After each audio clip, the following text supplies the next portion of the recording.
Hey friends, what's going on there? This is Winston, your pal here, and sorry about the jitteriness.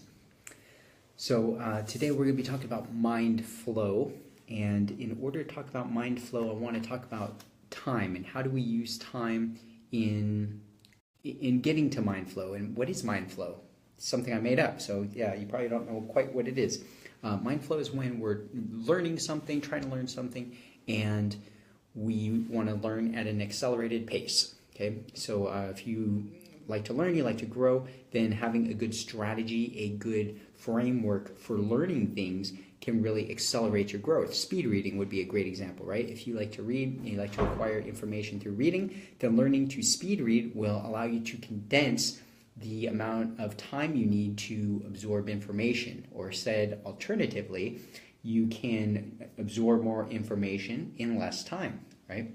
So along the same lines, that same kind of concept is actually contrasting to that. I'm going to give you, well, for this first example, we're going to talk about fixed time. So we're going to use 1 minute. So this is really cool. This is something my kid does, my one son does at his school, and it's the way that they do homework. So they teach, I'm not sure all the methods they used to teach when they're at school, but at least for this part, I saw this and I thought it was really neat. And now this is just an example I wrote just to kind of give you guys an idea of what I'm talking about. But he gets this as a printout. So you'll see there, I've got some really simple math problems, right? This is the level he's at right now. But it's pretty much all the same problem, right? And it's a bunch of them. And so he gets 1 minute to go through and accomplish as many of these as he can. Now, there's not a whole lot of variables. It's pretty much like 3 or 4 variables, right? 3 plus 1, 1 plus 3, 2 plus 1, 1 plus 1, 1 plus 2, right? So it's the same things repeating. So there's repetition. Repetition is huge for our learning. We know that, right? Repetition leads to mastery. If we're doing something enough times, then we're literally creating channels in our brains for the electricity to flow through. Those become our habits, our patterns, and the way at higher levels we even start to say, hey, that's who I am. I do this thing, this is me, this is what I am, this is who I am. So it goes very deep. So as we're learning things, if we can keep that in mind, if I'm trying to create a new way of thinking, a new experience, new understanding, then I have to have some level of repetition. So we start off with a minute, we time him, he gets to go through this, and it's exciting because it's 1 minute, it's not like all day, right? So we've set a very very achievable and obtainable time expectation. I'm going to do this for 1 minute.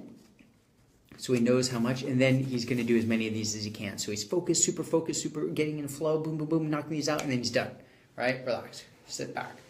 So that's important. Now, a different way to go about this, and this is one of my favorite things to do too, is note cards. Note cards are super important. You've probably done these at some point in your life, and these are great for learning on the go. So if I want to learn, I got 5-minute break real quick, but I really want to get something done during this time. I want to use it in a way that's productive, and I want to learn something. So I would go like this. Okay, well, I got 5 minutes. Boom, I got my note cards. And here's how I move time back into it. I got 5 minutes. I'm not super strict about what time. I'm not paying attention to the clock time for this particular exercise. This time I'm looking for an internal sense of time or a rhythm to my learning cycle, to my learning speed. This is huge. So I could try to blow through this real quick. 1 plus 3 equals 4. 1 plus 2 equals 3. 2 plus 1 equals 3. 1 plus 3 plus 1 equals 4. Right? And I'm going as quick as I can. And that's kind of like this, right? Which is good. It's cool. With this one, I got a set time. 1 minute objective clock time, I'm calling that. This one, I'm calling this a tempo because it's relative to itself and to my ability to keep it. So I may screw up. I may start too fast, but then I'm messing with the cards and I don't remember this one and I mess it up. So that's not a very good flow. So I know that I need to adjust my tempo to adjust for my skill level and for just the logistics of this thing, for this particular exercise. So I might go something like this. I'd slow down, find a nice steady rhythm. 3 plus 1 is 4. 2 plus 2 is 4. 2 plus 1 is 3. 1 plus 2 is 3. Okay, so you get the idea. 1 plus 3 is 4. Easy, right? Pretty cool. So that's one way that I would do it. Now, even if I messed up, I would keep going, right? Because I keep that pulse. That pulse is super important. And that's the part that allows me to get into a rhythm that allows my brain to entrain to the rhythm that I am setting. And so I can adjust that. If this is too easy, I can speed it up. If it's too hard, I can slow it down. So I'm going to use time or tempo to be able to adjust my level of skill to the level of challenge. So that's one way, another way to get into flow. I'm going to do one more example for mind flow here. So I also love language patterns. Some of you are familiar with NLP, neuro-linguistic patterns.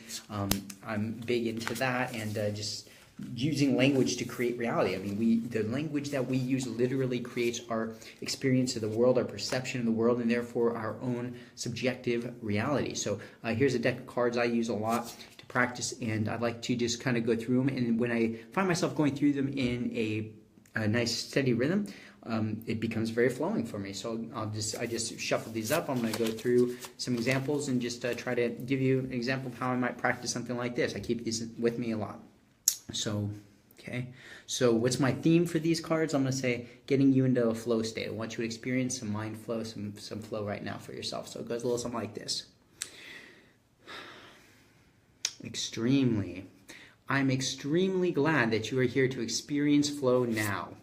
Anytime you start to experience even a little bit, you're going to start feeling it more because a part of you is already flowing. And to the extent that you're able to expand that flowing part, you're going to feel it even more right now. Next to all the things that you've experienced flow doing in the past are all the things that you can experience flow doing in the future. And apart from those things in the future that will allow you to flow, are all the things that you can do to flow right now. Okay, so that was a nice little pulse. I could have, knowing that it was coming up allows my brain enough time to kind of process and adjust and move things in to fit within that tempo. Does that make sense? So it's like a processor that can see things coming. I like to think of it as the game of Tetris. If you ever play Tetris, there's kind of like, the little things coming down, right? And you got to keep putting the pieces in place and spinning them in this and that. But as you get better and you get it positioned quicker, you can pull it down faster, right? Boom. So you can start to sync it up in time. So that's the same kind of idea. That's mind flow and my experience, my explanation, the definition I'm giving it. So I hope that makes sense to you. I hope you were able to get some mind flow going. Take care, and until next time, my friend, be flowing.